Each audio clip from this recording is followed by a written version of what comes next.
नमस्कार साथियों, T for teacher के यूट्यूब चैनल पर आप सभी का हार्दिक स्वागत है। आज के इस वीडियो में हम सामान्य हिंदी जो कि शिक्षक भर्ती परीक्षा 2024 से संबंधित है, इस वीडियो में हम सामान्य हिंदी के 15 अति महत्वपूर्ण प्रश्नों को हल कर रहे हैं और यह हमारा सामान्य हिंदी का पार्ट नंबर 57 है। तो चलिए बिना किसी देरी के आज के इस वीडियो को शुरू करते हैं। यह वीडियो सीटेट परीक्षा, मध्य प्रदेश शिक्षक भर्ती वर्ग 2 और वर्ग 3 के लिए महत्वपूर्ण है, इसलिए वीडियो को पूरा देखिए। पसंद आता है तो वीडियो को लाइक करें, शेयर करें अपने सभी साथियों तक और चैनल पर अभी तक नए हो तो चैनल को सब्सक्राइब कर लीजिए ताकि इस प्रकार के नए वीडियो आपको मिल सके। पहले प्रश्न की ओर बढ़ते हैं।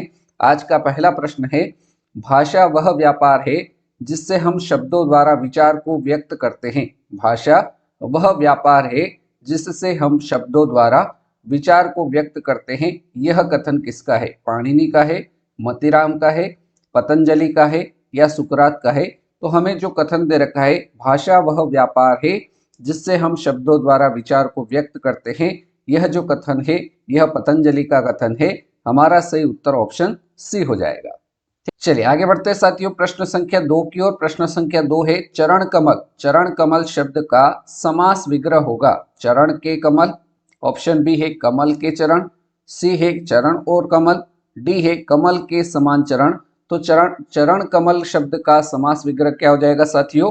कमल के समान चरण। ऑप्शन डी हमारा करेक्ट आंसर हो जाएगा। और इसमें अगर आपसे समास पूछा जाए तो इसमें आप बड़ी आसानी से बता देंगे इसमें जो समास होगा वो कौन सा समास होगा? कर्मधारय समास रहेगा।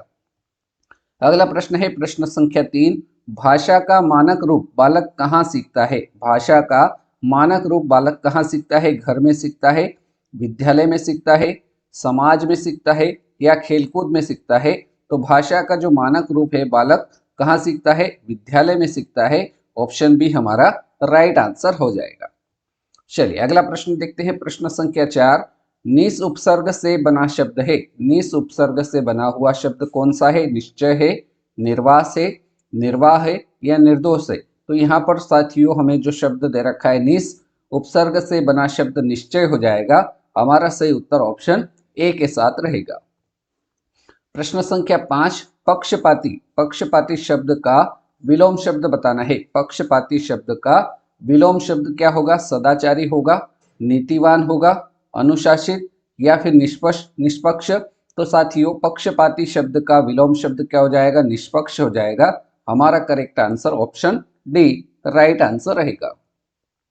चलिए आगे बढ़ते हैं प्रश्न संख्या 6 की ओर। लौटकर आने वाला, लौटकर आने वाला उसके लिए एक शब्द बताना है। लौटकर आने वाला, इसके लिए एक शब्द क्या होगा? लोटागत होगा, नवागत होगा, प्रत्यागत या आगत? तो साथियों लौटकर आने वाला इसके लिए एक शब्द हो जाएगा प्रत्यागत। ऑप्शन सी राइट आंसर रहेगा। अगले प्रश्न की ओर बढ़ते हैं। प्रश्न संख्या 7, कौन सा शब्द भाववाचक संज्ञा नहीं है? यहाँ पर हमें कौन सा शब्द भाववाचक संज्ञा नहीं ये बताना है। स्नेह ये आपका भाववाचक संज्ञा है, घृणा ये भी भाववाचक संज्ञा है, सत्य यह भी भाववाचक संज्ञा है, लेकिन ऑप्शन डी में नित्य शब्द जो दे रखा है यह आपका भाववाचक संज्ञा नहीं है। तो हमारा सही उत्तर ऑप्शन डी राइट आंसर रहेगा। प्रश्न संख्या 8, कौन सा सर्वनाम प्रश्नवाचक है? यहाँ पर कौन सा सर्वनाम प्रश्नवाचक है यह बताना है। यह है, वह, किसने या इसने? ये इसने है। तो यहाँ पर आपको सर्वनाम प्रश्नवाचक बताना था, तो इसने शब्द जो हो जाएगा ये आपका सर्वनाम जो रहेगा ये प्रश्नवाचक सर्वनाम हो जाएगा। हमारा correct answer option C right answer रहेगा। प्रश्न संख्या 9, इनमें से वृद्धि संधि का उदाहरण कौन सा नहीं है?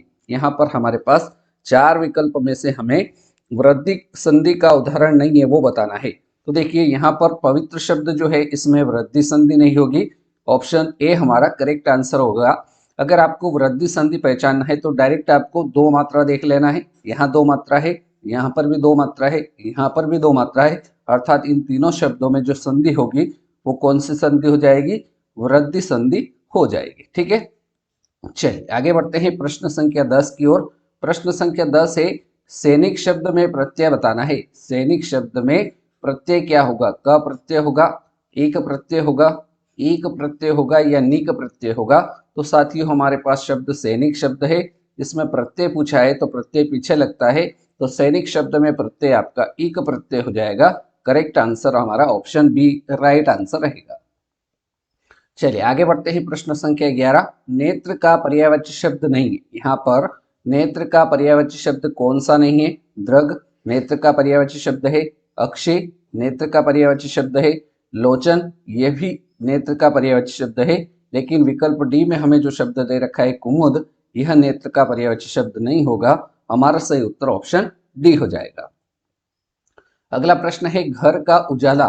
घर का उजाला इस मुहावरे का अर्थ बताना है। प्रश्न संख्या 12 है, घर का उजाला इस मुहावरे का अर्थ क्या होगा? धोखा देना, बहुत प्यारा, इज्जत बढ़ाने वाला या हार कर भागना। तो घर का उजाला इस मुहावरे का अर्थ हो जाएगा इज्जत बढ़ाने वाला। ऑप्शन सी हमारा राइट आंसर रहेगा।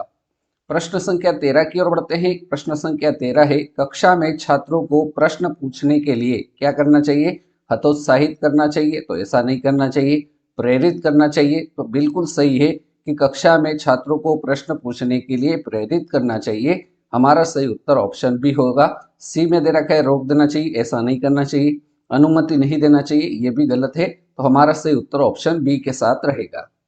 अगला प्रश्न है प्रश्न संख्या 14, धरित्री शब्द का तद्भव रूप बताना है। धरित्री का तद्भव रूप पूछा है, धरती, धारिती, धरिता या धरितरी। तो यहाँ पर धरित्री का तद्भव रूप क्या हो जाएगा साथियों? धरती हो जाएगा। हमारा सही उत्तर ऑप्शन ए करेक्ट आंसर इस प्रश्न का रहेगा।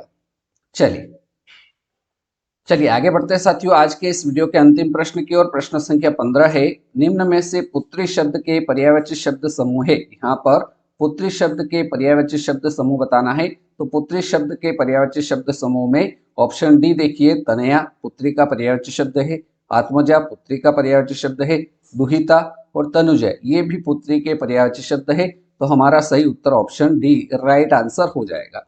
तो साथियों इस प्रकार से आज के इस वीडियो में हमने शिक्षक भर्ती हिंदी से संबंधित 15 महत्वपूर्ण प्रश्नों को इस वीडियो में कवर किया। उम्मीद करता हूँ ये 15 प्रश्न आपको समझ में आए होंगे। अगर आप इन 15 प्रश्नों की पीडीएफ प्राप्त करना चाहते हैं तो नीचे वीडियो के डिस्क्रिप्शन में व्हाट्सएप ग्रुप की लिंक है, वहां से आप हमारे ग्रुप को ज्वाइन कर सकते हैं, या फिर आप इस नंबर 8827302459 इस नंबर पर भी मैसेज कर सकते हैं, ताकि ये जो 15 प्रश्न हमने हल किए हैं इनके सॉल्यूशन सहित आपको इसकी पीडीएफ मिल जाए। उम्मीद करता हूँ ये बात आपको समझ में आई होगी। अगर वीडियो अच्छा लगा हो तो वीडियो को लाइक करें, शेयर करें अपने सभी साथियों तक, और चैनल पर नए हो तो चैनल को सब्सक्राइब कर लीजिए। आपने इस वीडियो को पूरा देखा उसके लिए बहुत बहुत धन्यवाद। अगले वीडियो में मिलते हैं ऐसे नए प्रश्नों के साथ। तब तक के लिए जय हिंद, जय भारत, वंदे मातरम।